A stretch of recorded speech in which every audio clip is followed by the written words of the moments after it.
unu bụ ebunu unu na-ekezi atụrụ ife unu na atụrụ mezielu ọ bụrụ unu gburu atụrụ gburu atụrụ gburu unu ka bụ okwu aka ọ dị mma ka o nwere ife a ga-eme ife unu na-apị nke kacha nke bụ na-eji aga wee duchicha unu ntị onweghị ife a na-ekwu unu na anụ unu na-ekwe n'ọdụrọ ndị ejekwuru ozi akwụkwọ ma kụzikwa amakwu apịnya ife ahacha akwụkwọ mana anụ m na ọ dị ka o nwere ife ashịla ashị nọ n'ime ya a na-afụrụ anya mmadụ kwa m mana anụmanụ na ebe a na-apị na amara m na ịmago ụmụ ife ogologo ịmago na amara m nwee m ike ịghọta mana a sị na o nwere ife dị njọ n'ime ya anaghị afụ anya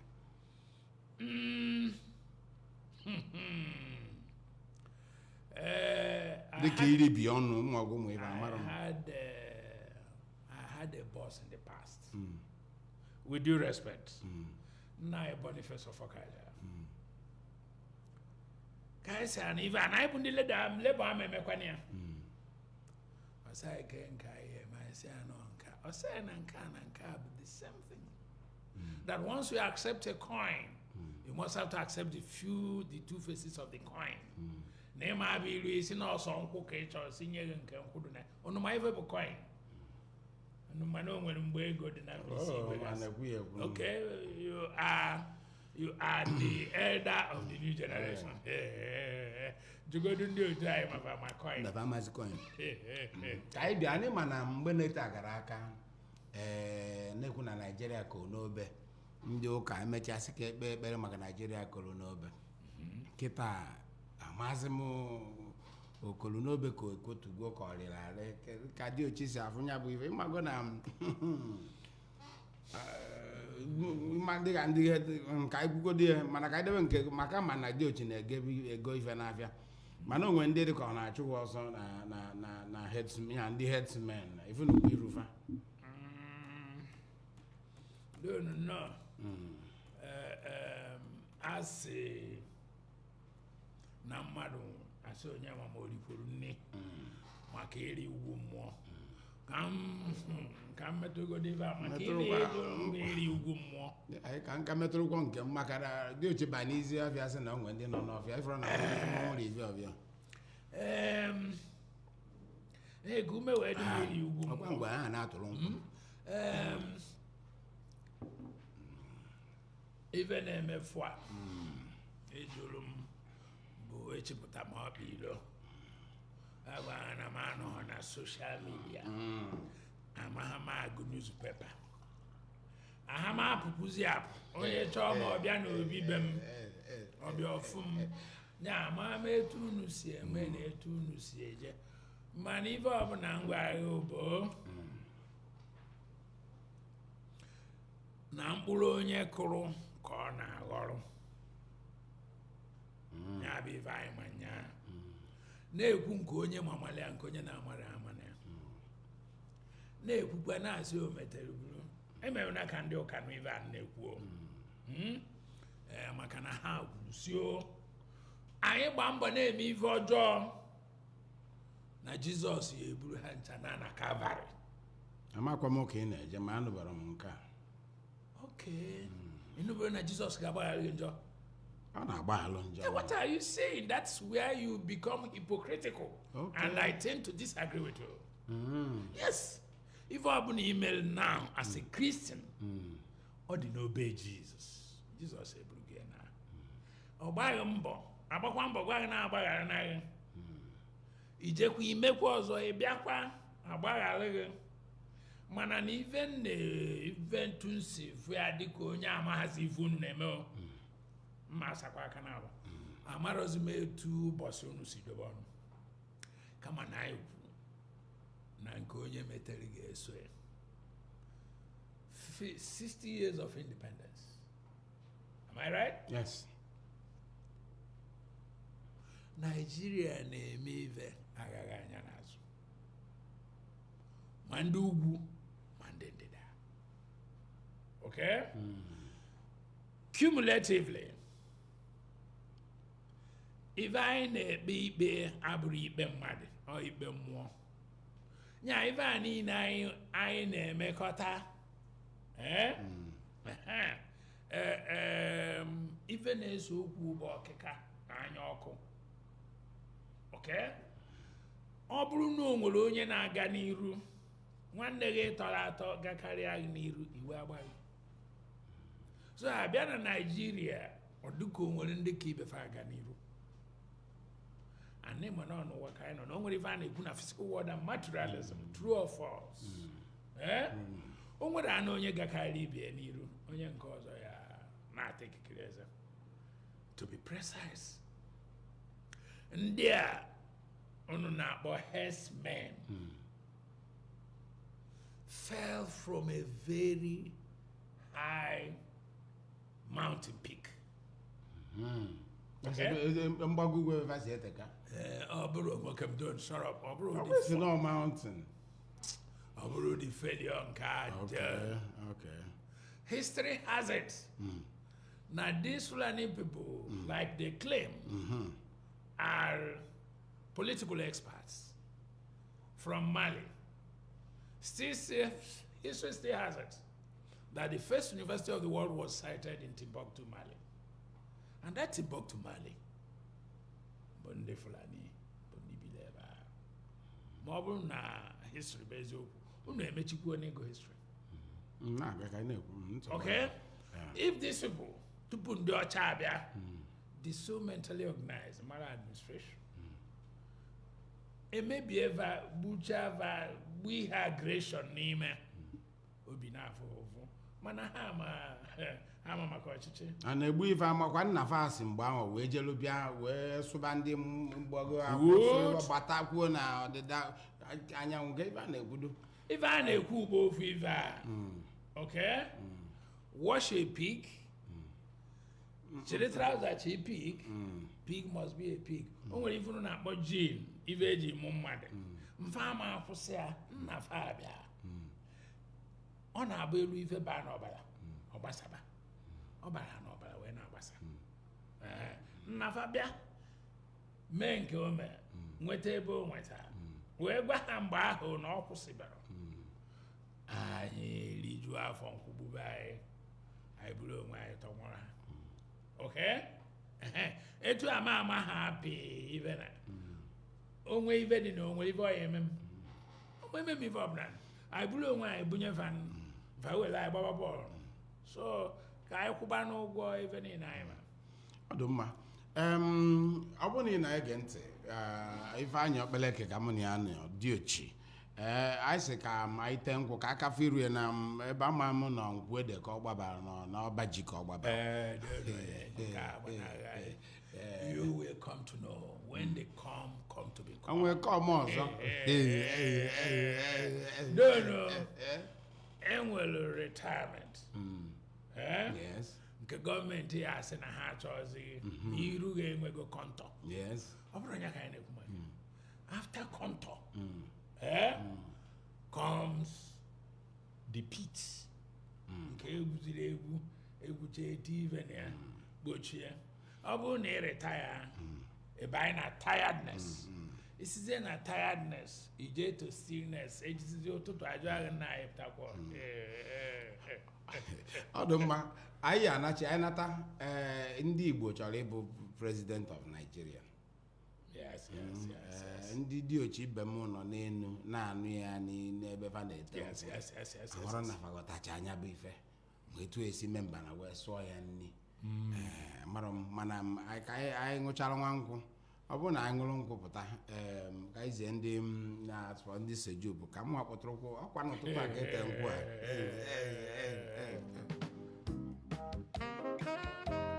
Society for Equity, Justice and Peace, SEJUP, is a non-governmental, non-profit organization based in Awka, Anambra State, with spread in the 177 communities of Anambra State. Registered with CAC, SEJUP is working with men, women, youth, and physically challenged to facilitate good participation in governance. Vision: to be a strong advocacy voice for an equitable and peaceful Anambra State and Nigeria. Mission: working for balance in governance, social gender equity among adults, youth, physically challenged, and the oppressed, for access to socio-economic development in a just and peaceful environment. Our objectives, amongst others, is to embark on peace building and conflict resolution in Nigeria. Society for Equity, Justice and Peace, SEJUP, has trained and experienced personnel who are focused in different fields of study and operation. Address: Bishop's Office Complex Annex, Paul University Compound, Oka. SEJUP, promoting good governance at all levels of society so as to strengthen democratic institutions to achieve even and sustainable development. SEJUP, we care.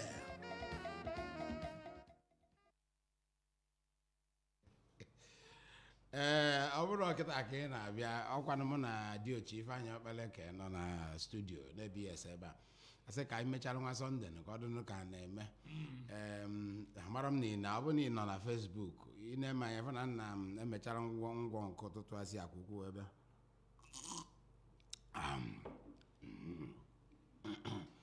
Diochi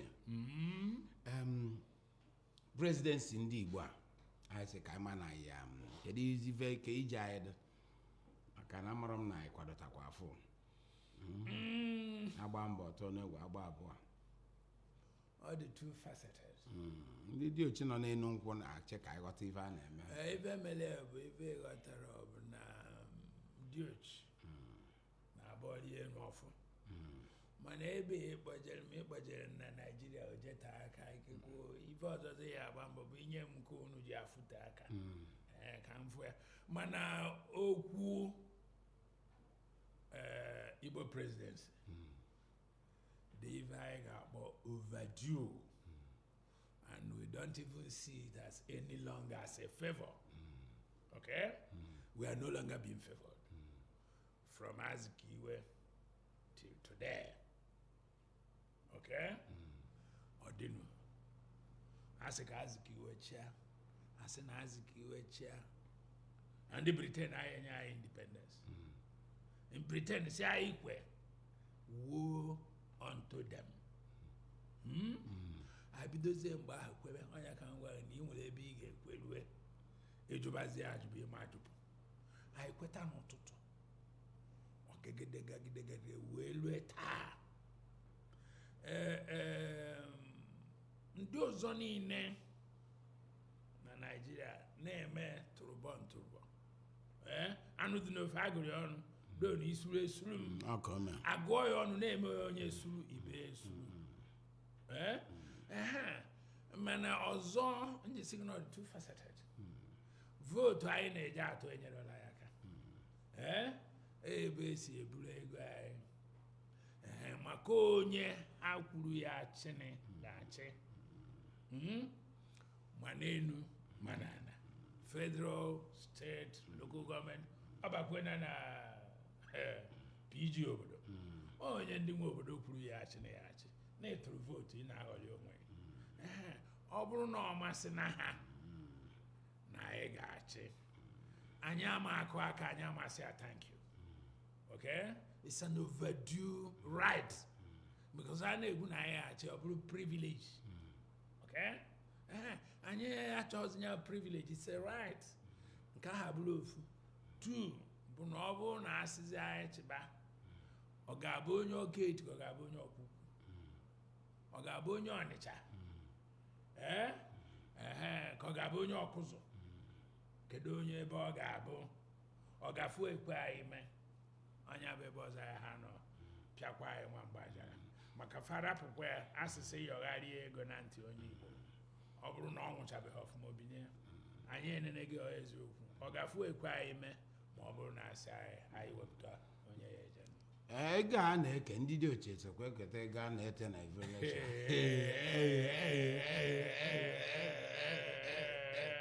Ndị Diochi esekwa primary election.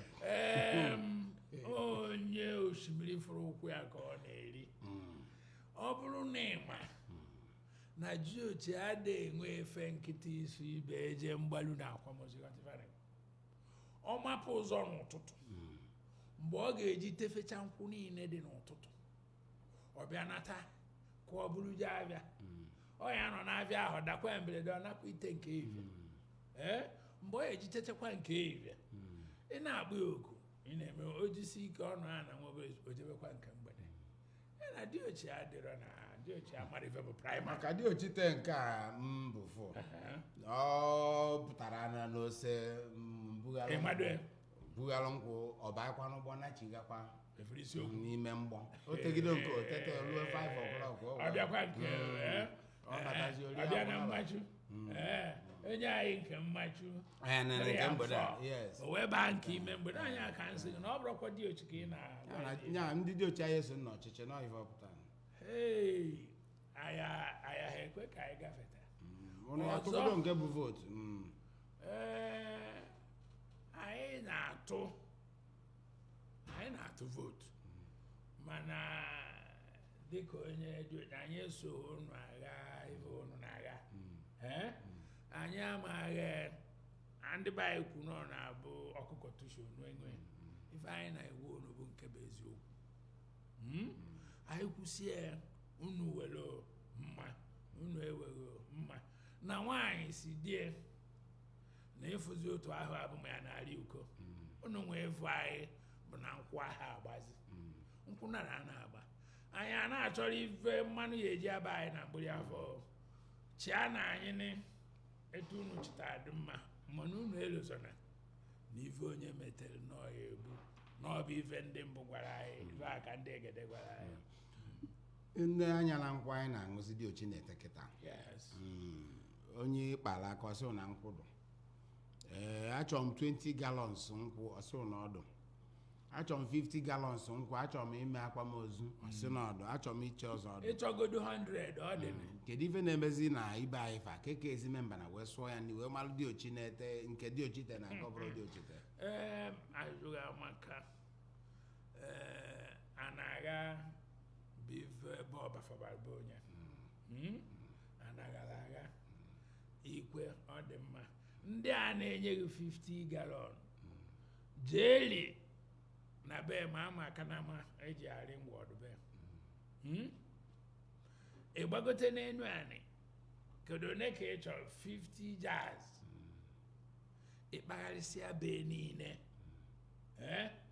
ya afọ agbụ ya afọ mmankwụ ya afọ ọgbụgba be niile ịba anyị ugboro 10 n'ụbọchị o nwere ife eji arị nkwudube ma ị bịa n'ụtụtụ echi adabara 50 jars ọrụ mvancha bụ generational difference ha dị adịmasị na fadrọ mana na kamgbe onye Igbo tụfuru ife eji malịa which is integrity which is rectitude which is truth ndị mba agbaghị gị kwukwa eziokwu na eziokwu ya eche gị nka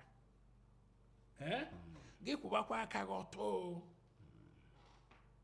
ịkwụba aka ọtọ adịrọzi ikwu eziokwu adịrọzi ọ bụ nwa be onye na-anụ ndị a ịjụ aha vụọ nke be onye ahụ mụ ibe ọnwa be onye ọ ka e wee mara ma ọ dụkwa ka agbụrụ ya si adị mana agbụrụ adịghịzi na onwezi onye nwere ya no agbụrụ ya ịbịa anyị na-akọ ife unu na-akọ kịta ife nkwadobeghị bụ nwee ndidi mee na ọsịsọ nwekwe na anyị ndidi na anyị ga-afụ apụ. Ndị politishan anyị kedu ụdị ife Diochi chọrọ ndị Diochi ibe anyị chọrọ na within ife a na-akpọ constituency project sọọrụ nyetu mmesi ghọta constituency project nweta ọzọ esi asụ ya iche maka ịma na ego dị na politics ị nwere idea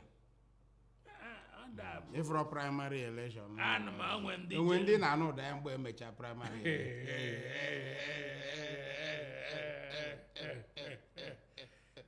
don onye na nke bụ eziokwu ọ na-abụ ote aka anyị bụ Diochi mana anyị nụrụ na nke gara aga na o nwere mgbe a na-eke dọla ego ahụ ego be anyị kedu ebe o sizi bịa a na-eke ego n'anya ka nna agwa ọ bụrụ na unu ya enwe Igbo presidency unu ya atụtakwa ego ahụ ejije gote maka o nwere ebe a na-eje egote ndị be anyị nwere ego ụmụnụ nwere asị m unu ya atụtakwọ unu ya ekwekwa wepụta ahụ wepụta bụ nwe iwepụta gị nwere ọ bụrụ ma unu ga-enwere ego unu nwere ego onye a bụ nsogbu unu nwere always we want to kill the beetle agwaghị na beetle adị mfe igbu beetle ọ bụrụ na na-ebute unu butere Kelive Diochi achọ. Kedu constituency project onu chọlụ ka kelive ahụ emelu Diochi na-ete nkwụ n'ime ọfịa.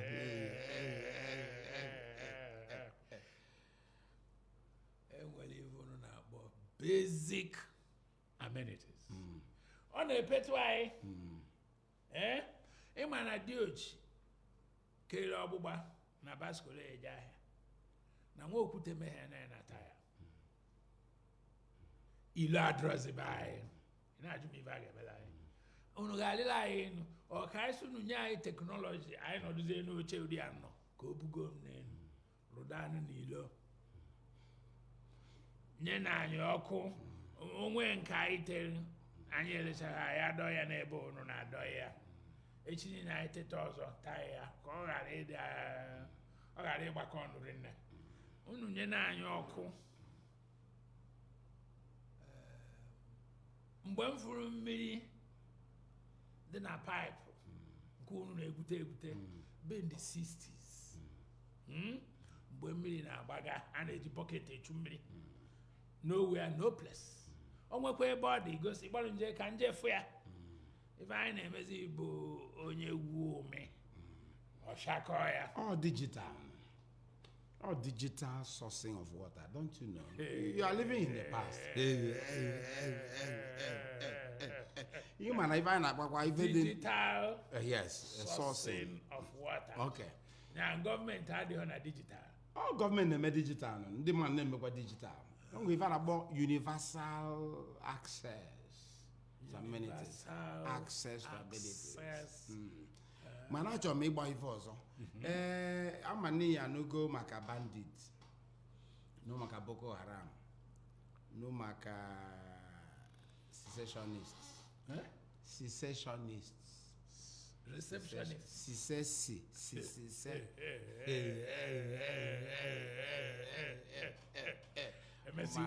My kidnappers. Yes. If I bo. Oh, you be in asu. The case of maka saboteur. Nabia omoro. The word saboteur. I told him my age. Only open up with a saboteur. I am as if a bandit. I am a kidnapper. I am an Boko Haram. I am an Boko Haram.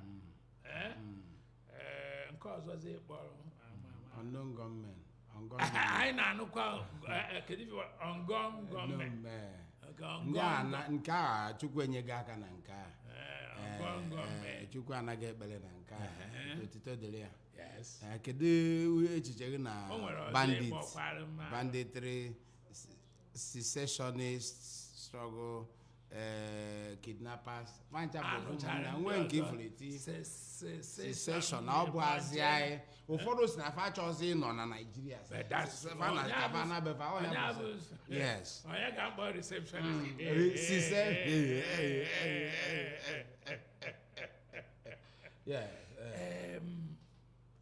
John Oyenji ife a niile anyị na-anụcha maka ha ife oji dị n'ọfụ bụ ndị onye na-akpa afa bụ ndị nwe ọchịchị mfa na-azụ na-achịpụta ife ndị a o nwere agwa a na-akpọ ubi ubi bụ ọ na-ebu akwa nke n'afọ bụ ụmụ n'afọ mfa atapụsị ya afọ wee pụọ banditino kidnapping Boko Haram ịnụdana nke gọọmenti si na ha nwụdere onye a ịma na mgbe mbụ ịnụ kpọrọkpọrọkpọrọ be unu uchichi onye oshi akwụ aja mana afọ a gọọmenti o nwere nke mfụrụ ụbọchị a nnọbe mmadụ asị na federal government is dialoguing with Miata ndị Miata Mieti ala a na-akpọ bilion a ga-ebu ndị Miata ọ bụrụ Miata bụ obodo ọzọ Mieti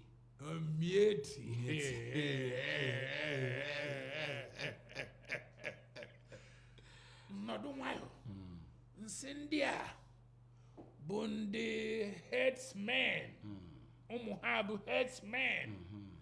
Na ebu mmadụ na ebunatara ha ọbara.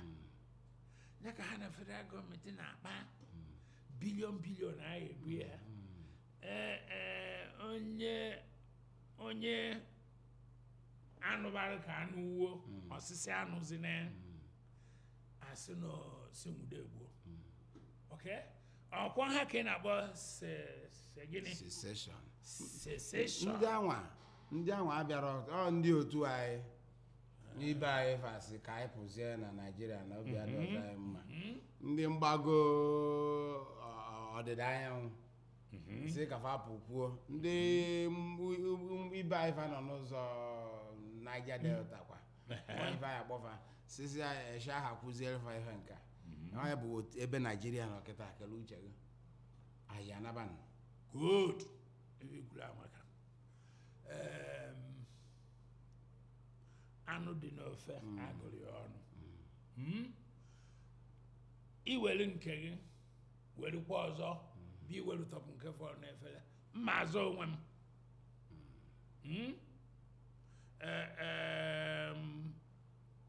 ije jụba ebe anyị kwụ adịrọ mma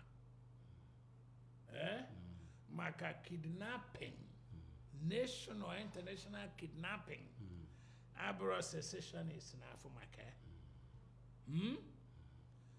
bandits anyị arụchaghị n'ime anyị na-arụchaba banditry.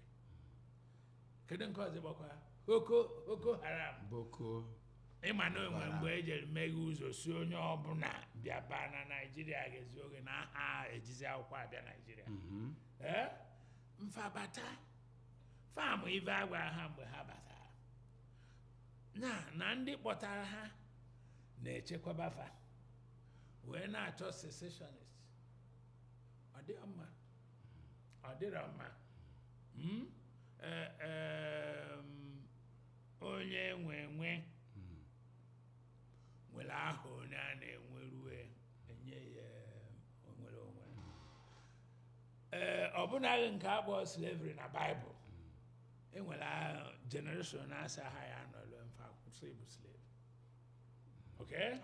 Ọ bụ na anyị kwekọtara na anyị bụ ive a mesị okwu ezi anyị eme. To your tent, O Israel, what inheritance have I in David? Neither in Jesse.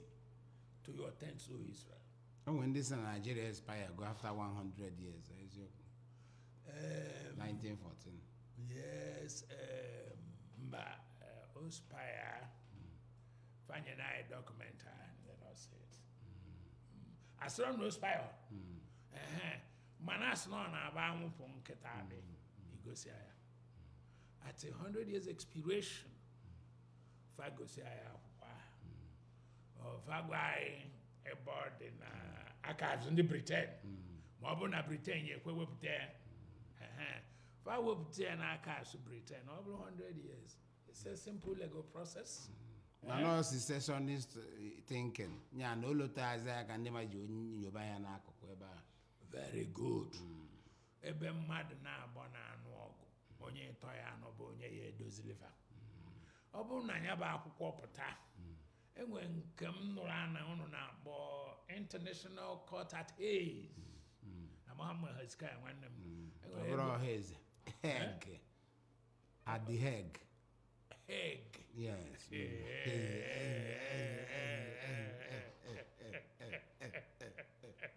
Oh, General Hayes. Barbara Hayes. Yes. Elu ebe ahụ enene nya ba akwụkwọ. Ọ ga-akakwala anyị mfe mana ebe ọ dịzi etu a enwe ebe a na-akpọ destruction of facts. Ikekwe ebe ọ dị a ga-emebikwe. Mana ọ bụrụ na afụlụ ya okwu ebie kpọtọkpọtọ ekpebezi ikpe kedu ndị saịnịrị kedu ife dị n'ime ya bụ akwụkwọ ka ịgba ha na Naịjirịa eme expire akụbara gị aka anyị ga-agụ n'akwụkwọ nụ ma o mere expire administratively or the entity geographical entity Nigeria may expire. The geographical entity Nigeria cannot expire. Ethnic groups kedu ife dere na Kobo ngolo onye ọcha golie ịma na enyegara ndị be anyị nkwụ ọkụ we were told ngolo onye ọcha golie emegolo expire ọ bụ na ngolo golie emegolo expire it means na adherence to entity Nigeria na ọ dabara mana a ga-eweta evidence don chọta evidence ọ dị mma ama na ị na-anụ ụda politics ndị be anyị onwelu ka ibe anyị fa esi nweta onwe anyị jikọta ọnụ ka na etiketa ịgba ahụ ọfụma ka ọ naghị etiketa ya don ebe ị na-akpọje m agwa na ebe m amaghị ọ bụ m onye ushi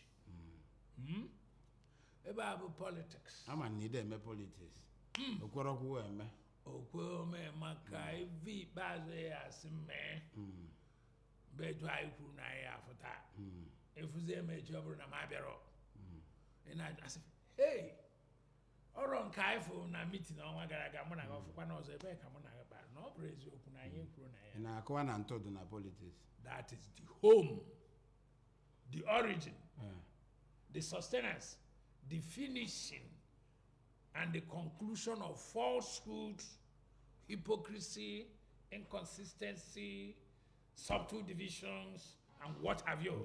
From an angry mind. Okay, come back that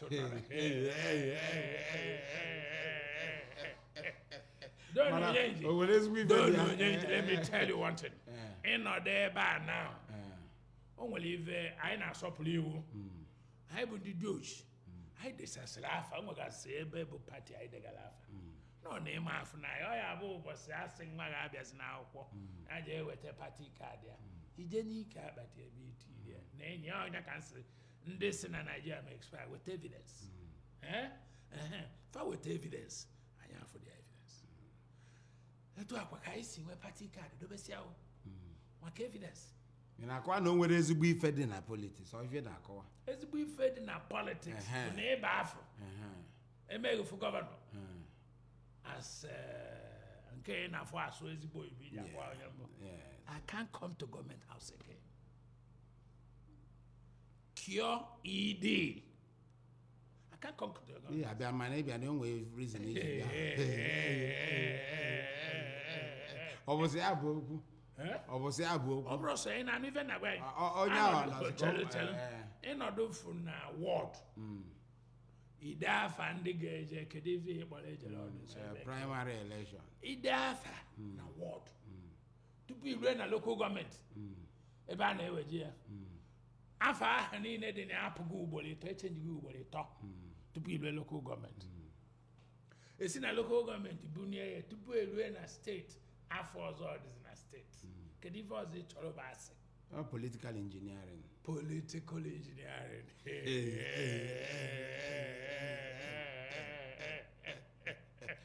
Okay, in Kagana about political engineering. How do you? Am I yours? Am I man? All the cars na politics Nigeria. They call him political engineering. But political technology. I get what technology. Political mysticism. Mysticism. Political mysticism. Or political inconsistency. Consistency and inconsistency in politics. Adam maka ikwu okwu maka inye ọrụ na Nigeria ọ na-aka anyị na-anazi asị na ndị enwere ọrụ ka nkụ na akpata na aja ife ji wee de ikwere ekwe ka ọ na ikwere ekwe ekwere m I don't have to say no enwere ofu one young lady over a decade ago or a decade and a half ago, a medical doctor by training, by grace of association, I'm a houseman in one of the best teaching hospitals in this country. But tomorrow she's still an applicant, a medical doctor. Good. She is still I want to use medicine the optimum. Man not over qualified. I don't speak like you. You're a politician. If you're not one, you associate with them. Okay? So you asked me, we're looking at the realities of the day. A medical doctor, okay? Let us not go, I'm talking about professionals. Let us not go to pharmacy. Let us not go to engineering. Engineering, they can always find what to do. Medical doctor, there is another level of ignorance you people don't know. In professional disciplines, there's what we call pupillage. Okay? Before you as a doctor, you must work under strict supervision. Kind of apprenticeship. Apprentice, I will call pupillage. Okay? You must have to work under close supervision. The doctor so Excusez-moi, s'il vous plaît. Oui, monsieur. God. Those doctors whom you feel are looking for them would only look, seek, and call for a doctor that has undergone pupillage. Okay? He leaves the hospital for him. Probably there's a present in a teaching hospital where it's connected. Doctor in time alone.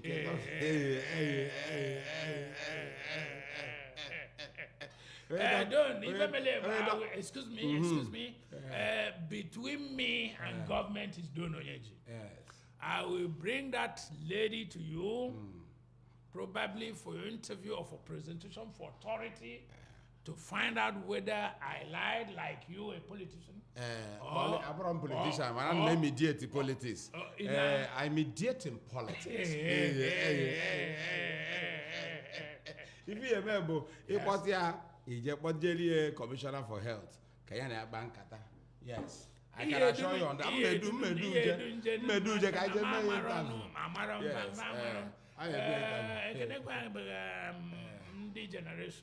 Yes.